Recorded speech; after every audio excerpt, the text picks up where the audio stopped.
शिव महापुराण की कथा कहती है, यदि चतुर्थी के दिन सात गांठ वाली दुर्वा 21 ले लो और चतुर्थी के दिन गणेश जी को समर्पित कर दो। पंचमी तिथि को उस दुर्वा को उठाकर दूध में डाल दो और उस दुर्वा को दूध में डालकर उस दूध में उस दुर्वा को मल लो और जिसके सफेद चमड़ी पड़ गई हो, चर्म रोग हो गया हो, उस दूध को उस दुर्वा के साथ, दूध नहीं भी हो तो पंचमी के दिन दुर्वा का लेपन शरीर पर कर लें। आधे घंटे तक करने पर पंचमी को प्रदोष काल में स्नान कर लें। महाराज आपको चर्म रोग में आराम लग जाएगा, सफेद चमड़ी अपने असली रंग में आना प्रारंभ हो जाएगी। गणेश पुराण दुर्वा का मूल बता। महाराज 21 दुर्वा के 108 बंडल बना लो। अगर एग्जाम में बैठ रहे हो, सरकारी परीक्षा में बैठ रहे हो, पास नहीं हो रहे, नौकरी नहीं लग रही, बहुत जगह इंटरव्यू दे दिया, 21 दुर्वा के 108 बंडल बनाओ, उसकी माला बनाओ और देवी के मंदिर में, माता जगदम्बा के मंदिर में, अर्थात जहां शंकर पार्वती पूर्ण परिवार विराजमान हो, ऐसे देवी के मंदिर में गणेश जी के गले में वो माला अर्पण करिए हैं, अपना नाम बोलकर और जिस एग्जाम में बैठ रहे हैं उसका भाव वर्णन कर कर महाराज। और वहीं से एक पुष्प लेकर अपने कमरे में जहां पढ़ते हो, कांच की प्लेट में उस फूल को रख दीजिए और दूसरे दिन एग्जाम के लिए चले जाइए। आपको उसका फल अवश्य मिलेगा, अवश्य मिलेगा। आप उसमें उत्तीर्ण होंगे, फल प्राप्त होगा। दुर्वा सुख का अनुभव करा देता, आनंद का अनुभव। एक बात और स्मरण रखे, जैसे कोई की प्रॉपर्टी है, कोई की जमीन है और वो जमीन तुम्हारी कोई ने कब्जा कर लिया, तुम्हारा नाम नहीं हो पाई या कोई उसमें लफड़ा हो गया या तकलीफ आ गई और पैसा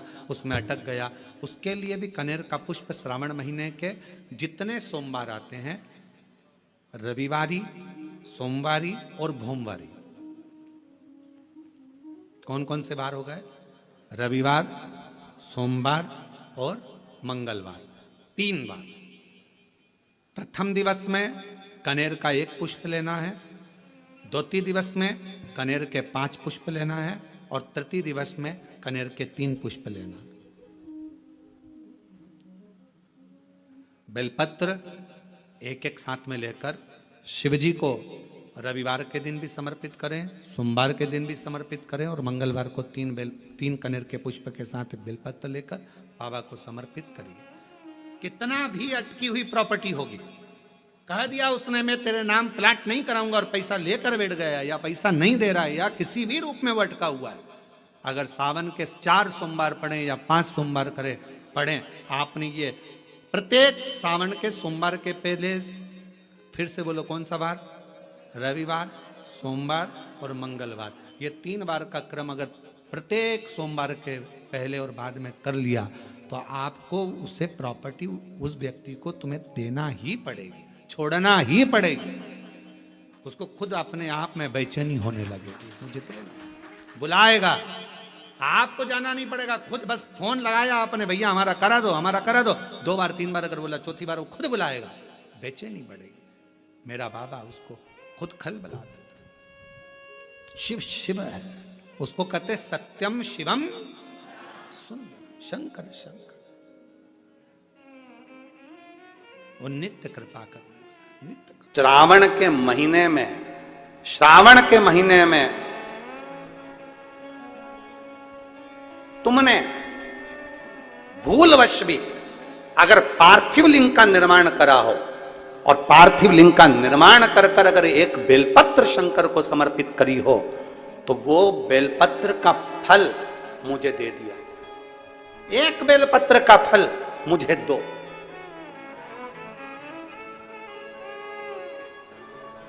एक बेलपत्र का, हाँ, केवल एक बेलपत्र का फल मुझे दे दीजिए, केवल एक बेलपत्र का फल मुझे प्रदान कर दीजिए, केवल एक बेलपत्र का फल मुझे दे दीजिए।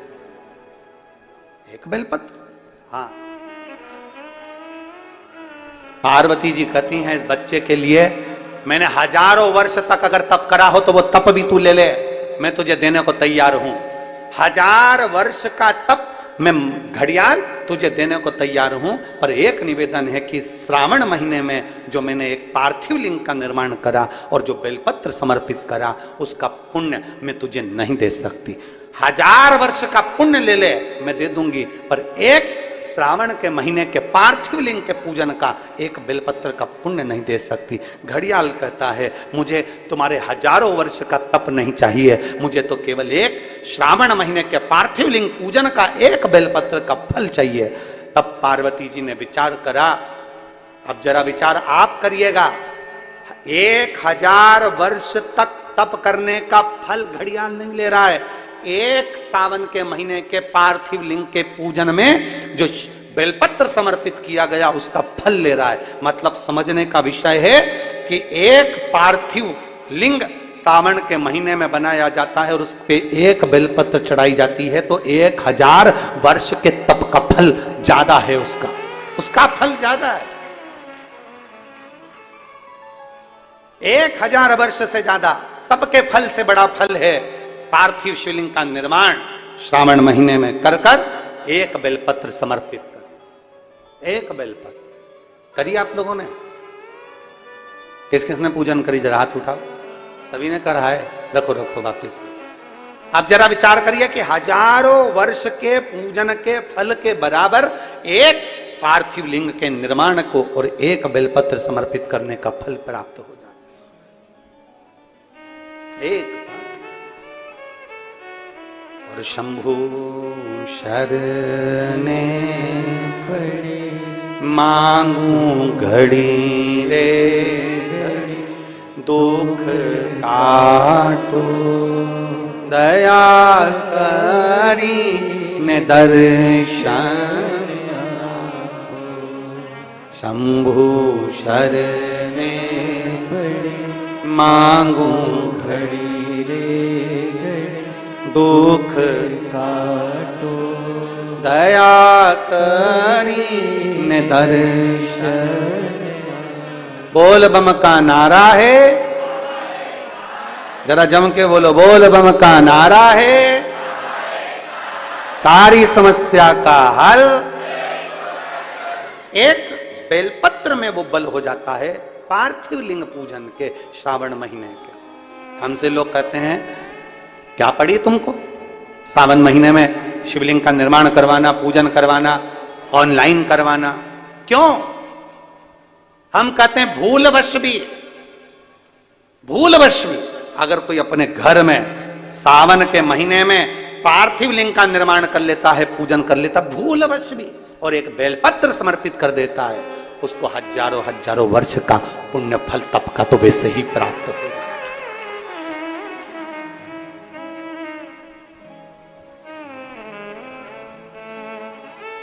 अब इतने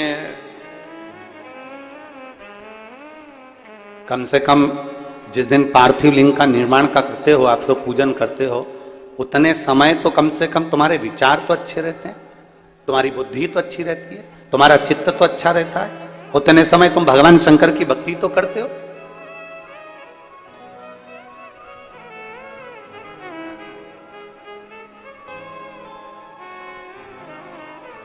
तुम्हारे पास में उस समय पर भक्ति तो अविरल रहती है। रोज आप अगर शमी के पत्ते को नहीं चढ़ा सकते, महीने में एक बार या 2 बार शमी का पत्ता शंकर के ऊपर अवश्य समर्पित करना चाहिए। क्यों? शरीर में अगर कोई बड़ी बीमारी आने वाली होती है तो बाबा उस विष को समाप्त कर देते हैं, मात्र शमी का पत्ता समर्पित कर देते हैं।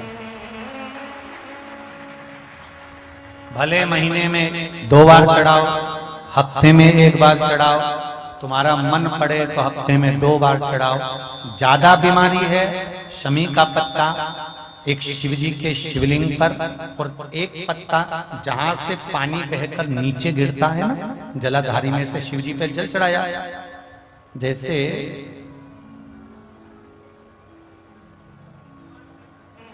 ये शिवलिंग, इस पर जल चढ़ाया जाता है, ये पानी बहकर नीचे आता है, तो जहां गिरता है एक पत्ता शिवलिंग के ऊपर और एक पत्ता जहां से जल नीचे गिरता है वहां। अगर ज्यादा बीमारी है और ऐसा लग रहा है कि डॉक्टर कह रहे हैं कि तबीयत ज्यादा खराब हो सकती है, जांचे जाएगी, ये होगा वो होगा, तो एक पत्ता शमी का ऊपर, एक पत्ता जलधारी जो बहकर नीचे आती है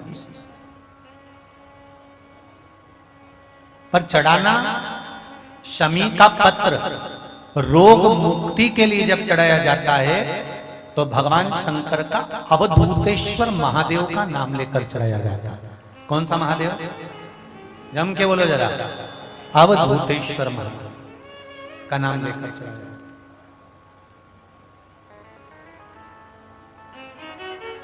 एक बात आपको कही थी अभी पिछले कथाओं में, गाय के दूध का घी बनाकर उसकी एक उंगली घी की अशोक सुंदरी वाली जगह पर लगाकर, जो व्यापार नहीं चलता हो, दुकान नहीं चलती हो, अशोक सुंदरी वाली जगह पर घृत लगाकर घर के दरवाजे पर या व्यापार के द्वार पर उस उंगली को लगा देना चाहिए। घृत पर होना गाय के घी का। गौमाता शिव पुराण कर रहे हैं, बाबा देवादिदेव महादेव की कथा पुराण में आता है कि शमी वृक्ष की पत्ती को जब कोई नारी, पुरुष, बच्चा, बूढ़ा, जवान उस शमी के पत्ते को बेलपत्र के साथ लेकर जब शिवालय तक जाता है, जितनी देर तक वो शमी का पत्ता उसके हाथ में रहता है, जितनी देर तक शमी का पत्र उसके घर में रहता है, जितनी देर तक शमी का पत्र उसके स्पर्श में रहता है, उतने उतने शरीर के रोग, दुख, ताप काट देता है और उसे अलग से बल प्रदान कर देता है। शमी पत्र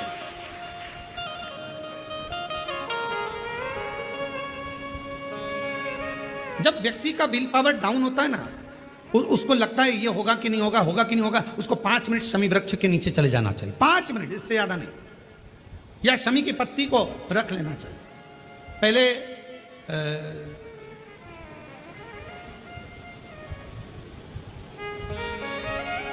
कोई स्थान का ध्यान नहीं आ रहा है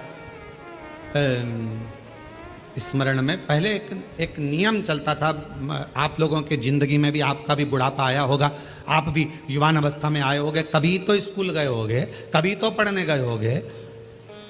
सबसे पहले अगर हमारे विद्याध्ययन को निकालेंगे तो हमारे यहाँ एक नियम चलता था कि शमी की पत्ती को किताब के अंदर उसको विद्या के रूप में रख लिया जाता था। बाद में ये नई नई डिजाइन की पत्ती आ गई तो विद्या का पेड़ पैदा कर दिया इनने। अब वो विद्या का पेड़ पैदा कर दिया तो विद्या को रखने लगे।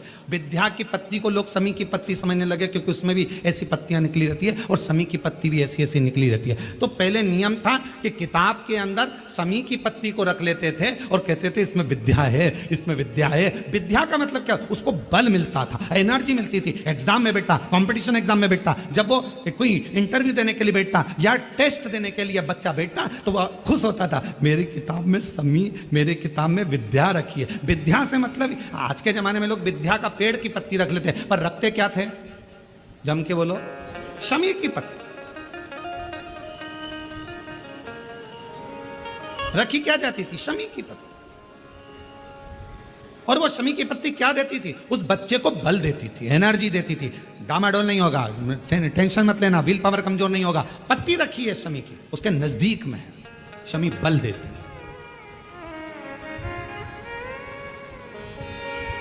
जो ये ऑनलाइन कथा चल रही है, ये शमी मंदार शिव महापुराण की कथा चल रही है, शमी कथा। और बहुत सावधानी से इसका स्मरण करिएगा कि एक शमी के वृक्ष की पत्ती कितना बल देती है, कितना बल।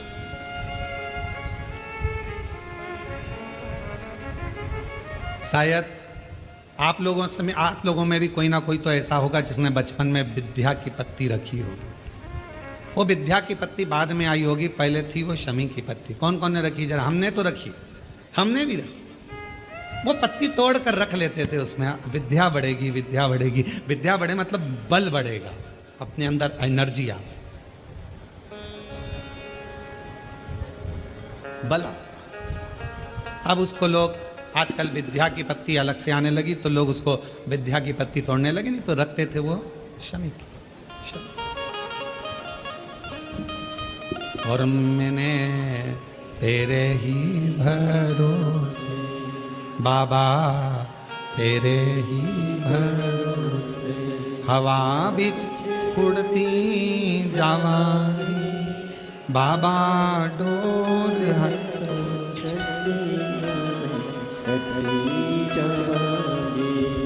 भोले मैं तेरी शंभु मैं तेरी हवा बिच उड़ती जावांगी बाबा, डोर हटो छड़िया में कटरी जावांगी। जैसे शिव का द्वार बेलपत्र, यहाँ शास्त्र कहता है आंवले का वृक्ष, शमी का वृक्ष, पीपल का वृक्ष, बट वृक्ष, ये हमको बल देते हैं। बल जो अधोगति में चले जाते हैं, अचानक जिनके प्राण छूट जाते हैं, उनके लिए ये कथा कर रही है। पितरों की 3 बेटियां, तीनों से गलती हो गई। आप शिव मंदिर में जाएं, कोई गलती ना हो, जल चढ़ाएं, मना नहीं, छींटा ना लगे, धीरे धीरे चढ़ाइए। और एक बात अच्छे से ध्यान में रखिएगा, शिव मंदिर से जब भी वापिस आए, जल चढ़ाकर अपना फर्ज पूरा अदा कर कर। फर्ज से मतलब जब शिव मंदिर से वापिस आए, जो पत्ती, बेलपत्री, फूल शिवजी पे चढ़े थे, वो नीचे शिवलिंग पे से नीचे गिर गए हों। एक शिवलिंग रखा है, लाना मिट्टी वाला, लाइए जरा उठा के। अब छत्तीसगढ़ में कथा चल रही, थोड़ा ध्यान से सुन लोगे एकांतेश्वर शिवलिंग का पूरा वृतांत। तो आप लोग जो पशुपति व्रत कर रहे हो या कोई भी उपास करते हो, कई लोग कहते हैं हमने करा नहीं हुआ। क्यों नहीं हुआ? उसमें हमारी गलतियों को हमें चाहते। ये देखिए,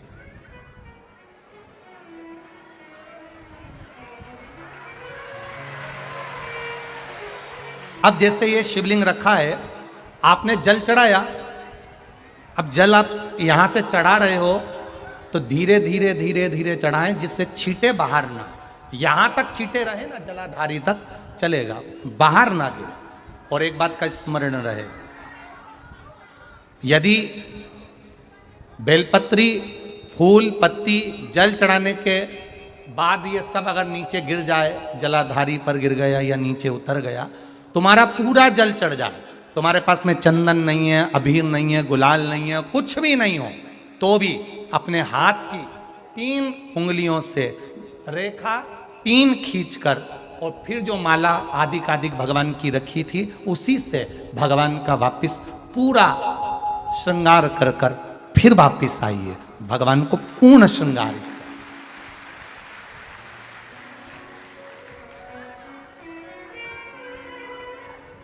भगवान का पूर्ण श्रृंगार कर कर आइए। कई लोग जल चढ़ाने के बाद में भगवान का जो फूल पत्ती नीचे रखी रहती है, आप, हम ये नहीं कह रहे कि आप अपने घर से लेकर जाओ, आपके पास में कुछ नहीं, 1 लोटा जल चढ़ाओ, जल चढ़ाया, जो फूल पत्ती नीचे रखी हुई है उसी को उठाकर, उसको रखकर, उसी फूल से भगवान का खूब सुंदर श्रृंगार भगवान का कर कर फिर आइए।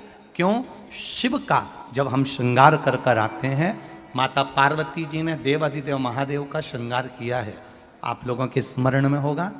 राम जी ने माता जानकी का श्रृंगार किया है। रामचरित सुनिए कथा, रामायण सुनिए आप लोगों ने, रामायण सुनी होगी तो उसमें माता बैठी हैं शिला के ऊपर और भगवान राम उनका श्रृंगार कर रहे हैं, एक कौवा आता है, वो चोंच मार कर जाता है, ये सारा वृतांत आप लोगों ने श्रवण किया है। तो राम जी माता सीता का श्रृंगार करते हैं, भगवान कृष्ण राधा जी का श्रृंगार करते हैं।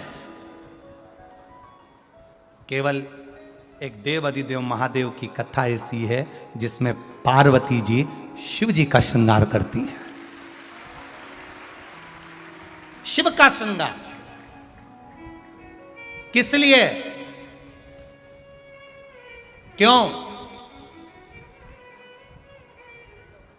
कहा जल चढ़ाने के बाद वहीं पर पड़ी हुई पत्ती से, फूल से, जो चढ़े हुए फूल हैं, चढ़ी हुई पत्ती है, चढ़ा हुआ निर्माल्य है, जो भी शिव जी का है, उसी को धोकर वापिस भगवान का श्रृंगार कर कर आना चाहिए। किस लिए कि हे भोलेनाथ, जब मैं इस संसार सागर से जाऊं, अखंड सुहाग लेकर पूरी श्रृंगार कर कर इस धाम से जाऊं।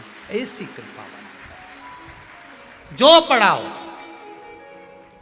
जो पढ़ाओ, चंदन नहीं है, हाथ से चंदन का स्मरण होना चाहिए। नहीं है हमारे पास लगाने को रोली, मौली, चंदन, जो भी आपके पास में, अबीर, गुलाल नहीं, अपने मन का गुलाल लगाइए, अपने मन का हृदय से दिल से रिझाने का प्रयास। ले जाओ बाबा, ले जाइए, दिल से चढ़ाइए। और जब भाव से, दिल से आप आनंद के साथ देवाधिदेव महादेव का आप पूजन करो, उसमें गलती ना हो, गलती ना। देखिए, पितरों की 3 बेटियों को श्राप लग गया। श्राप क्या लगा? तुम्हें पृथ्वी पर जाना पड़ेगा, मृत्यु लोक में जाना पड़ेगा, और तुम्हें मृत्यु लोक में जन्म लेना पड़ेगा। मृत्यु लोक में जाना पड़ेगा और तुम्हें जन्म लेना पड़ेगा। अब दुख आ गया। पितरों की बेटियां, इन्होंने पूछा हमारा भी कल्याण हो और पितृलोक में जितने पितर आए उनका भी कल्याण हो। जो अधोगति में, जैसे हमारी गति बिगड़ी है, हम अभी युवान अवस्था में हैं, आपको चोट लगी, आपने हमको श्राप दिया, मान लो कोई अधोगति में प्राण छोड़कर चला जाता है, उसका उद्धार कैसे हो? सनकादि ऋषि से पूछ रही, आप कृपा करो, आप दया।